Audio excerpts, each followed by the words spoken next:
Speaker sir, అనేకమైనటువంటి representations వస్తున్న సందర్భంగా ముఖ్యంగా Telangana union of working journalist దగ్గర నుంచి 13,000 అక్రిడేషన్ కార్డ్స్ తగ్గించారని చెప్పేసి వారు ఆవేదనగా నన్ను కలవడం జరిగింది. దయచేసి ఆ సమస్య పరిష్కరించాల్సిందిగా కోరుతా ఉన్నాను.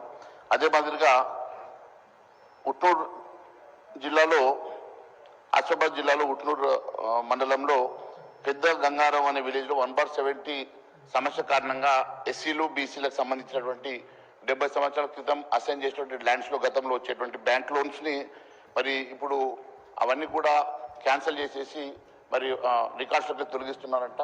అది దయచేసి ఒకసారి కన్సర్న్ మినిస్టర్ గారిని అది పరిశీలించాలని చెప్పి నేను కోరుతా ఉన్నాను. అదే మాదిరిగా టిఎన్ సదాలక్ష్మి గారు వారి విగ్రహం కోసము అనేక సార్లు మరి వారు రిప్రజెంట్ చేసిన తర్వాత ముఖ్యమంత్రి గారు కూడా ఒప్పుకున్నారని వారు చెప్పారు. నేను రిప్రజెంటేషన్ ఇచ్చారు. దయచేసి ఆ విగ్రహం వారిది స్థాపించడానికి దయచేసి చూడాల్సిందిగా కోరుతా ఉన్నాను. అదే మాదిరిగా చివరిగా ఇక్కడ ఆర్టీసీ ఎంప్లాయీస్ అంతా కూడా నిన్న మరి టీజీఎస్ఆర్టీసీ కార్మిక సంఘం నిన్న రిప్రజెంట్ చేస్తూ ఏదైతే మహిళలకు ఇచ్చేటువంటి ఉచిత బస్సుల వల్ల వచ్చేటువంటి కంపెన్సేషన్ అంతా కూడా వెంటనే డిపాజిట్ చేయాలని, ప్లస్ ఆర్టీసీ ప్రభుత్వంలో విలీనం చేయాలని చెప్పి వారు కోరడం జరిగింది. స్వర్ణకార సంఘం మరి వారి సమస్యలు పరిష్కరించాలని చెప్పేసి స్వర్ణకార సంఘం నుంచి కూడా మరి వారు రిప్రజెంట్ చేశారు. వారికి 5,000 రూపాయలు పెన్షన్ ఇవ్వాలని చెప్పి వారు కోరుతా ఉన్నారు.